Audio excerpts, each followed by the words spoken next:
Maharashtra today 24 news सत्य परिस्थिती। चोपडा दिनांक 27 सप्टेंबर 2025 स्थळ नगर परिषद नाट्यगृह चोपडा येथे राज्य शासनाच्या छत्रपती शिवाजी महाराजस्व अभियानांतर्गत पंतप्रधान नरेंद्र मोदी यांचा जन्मदिवस 17 सप्टेंबर 2025 ते राष्ट्रपिता महात्मा गांधी यांची जयंती 2 ऑक्टोबर 2025 दरम्यान सेवा पंधरवाडा अंतर्गत चोपडा तालुक्यातील सर्व गावांना एकत्रित महसूल आणि सर्वसमावेशक शासकीय सेवा तालुकास्तरीय शिबिराचं आयोजन करण्यात आलं। उद्घाटन आमदार चंद्रकांत सोनवणे यांच्या हस्ते संपन्न झालं। यावेळी त्यांनी लाभार्थ्यांशी संवाद साधून विविध योजनेचा लाभ आणि धनादेश प्रदान केले। शिबिरात 1800 ते 2000 नागरिकांनी उपस्थित राहून विविध योजनांचा लाभ घेतला। शासनाच्या विविध विभागांनी एकत्रितपणे सेवा उपलब्ध करून दिल्यामुळे शहर आणि ग्रामीण भागातील नागरिकांना त्यांच्या गावातच प्रशासनाची सुविधा सुलभतेने मिळाली। कार्यक्रमात सर्व तालुकास्तरीय अधिकारी आणि सर्व महसूल यंत्रणा उपस्थित होते। कार्यक्रम संचालन आणि समारोप सूत्रसंचालन भूषण पाटील आणि स्वप्नील कुलकर्णी यांनी केलं। या शिबिरामुळे नागरिकांना गावात शासनाच्या विविध सेवा मिळाल्याने प्रशासनाविषयी समाधान आणि सकारात्मक भावना व्यक्त करण्यात आली। महाराष्ट्र टुडे मराठीसाठी प्रतिनिधी यज्ञेश्वर पाटील, चोपडा, जळगाव।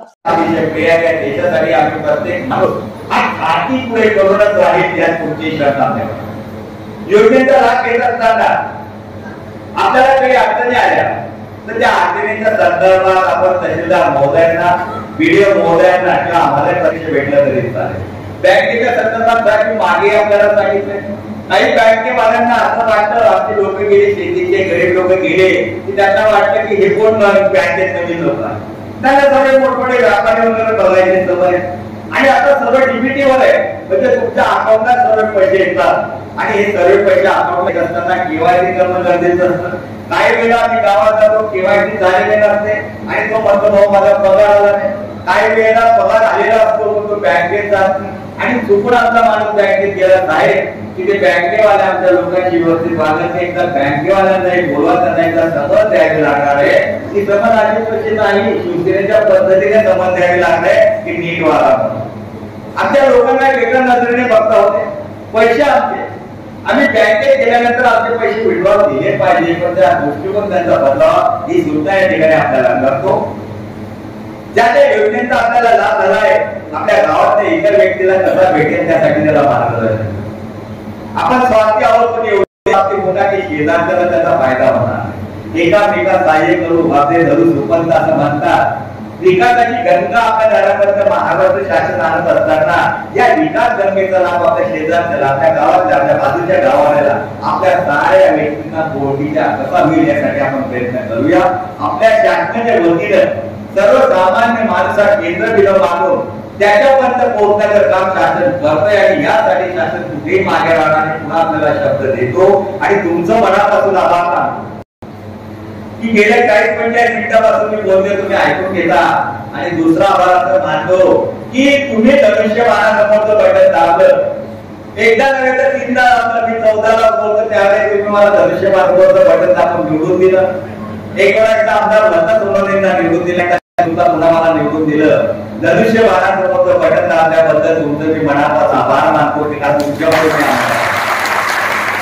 आमदार असल्यामुळे तुमच्यासाठी जे जे करता येईल ते करण्यासाठी कटिबद्ध आहे, पण त्यावेळेला ते हा विचार करणार नाही की त्याला पोहोचायचे माझे संबंध आहे, माझे संबंध चांगले किंवा आमचे जीवचे माझे संबंध।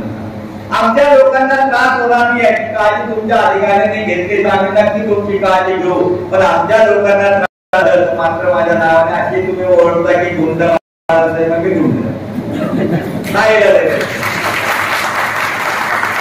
एखादी व्यक्ती आमच्या माणसाला कारण नसताना त्याला अरेस्ट होत असेल तर त्या माणसाला तुम्ही सूचना द्या, त्याच्या लक्षात ठेवून द्या की हा गरीब माणूस त्याचा रोज म्हणून आलेला आहे आणि त्याच्या मनस्ताप किती होतोय याचा विचार त्यांना समजावून सांगा। आणि तुम्हाला आपण वाटते तर तुम्ही डायरेक्ट मला बोलावा, की त्या ठिकाणी कटिबद्ध याचा फोन घेतो, मीटिंगला असतात तर मी पुन्हा फोन करतो आणि तुमचं काम करण्यासाठी मी प्रयत्न करतो।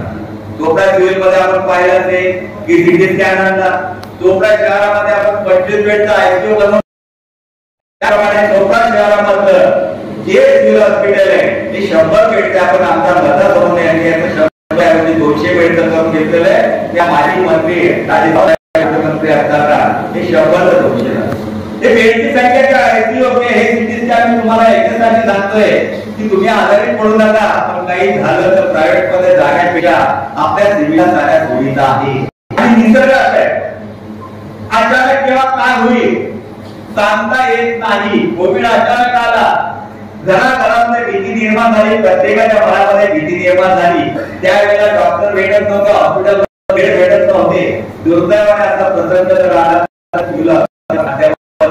आहे तसा प्रसंग एवढे की देवाला मी विनंती करणार आहे की आपली संस्कृती जगात सर्वात श्रेष्ठ संस्कृती.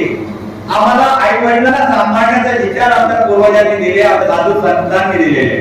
आज दुर्दैवाने असं होतं की आई वडिलांना आपण उचलतोय आणि वृद्धाश्रमात टाकतो. याची संस्कृती नाही. त्या संस्कृतीमध्ये जो बदल होतो हा बदल आम्हाला एक्सेप्ट करायचा नाही. आपण आई वडील यांच्यामुळे आपण आपलं जीवन सार्थ करायचं. असं म्हणतात की साधू संत आई वडील हे जरा सर्वात श्रेष्ठ आहे. या आईवडिलांचा आशीर्वाद भेटला तर जगामध्ये आपल्याला काहीच कमी भेटत नाही. म्हणून मी आपल्याला विनंती करेल की आई वडिलांची सेवा करा. आई वडिलांची सेवा करताना मला Subscribe now and press the bell icon. Never miss an update.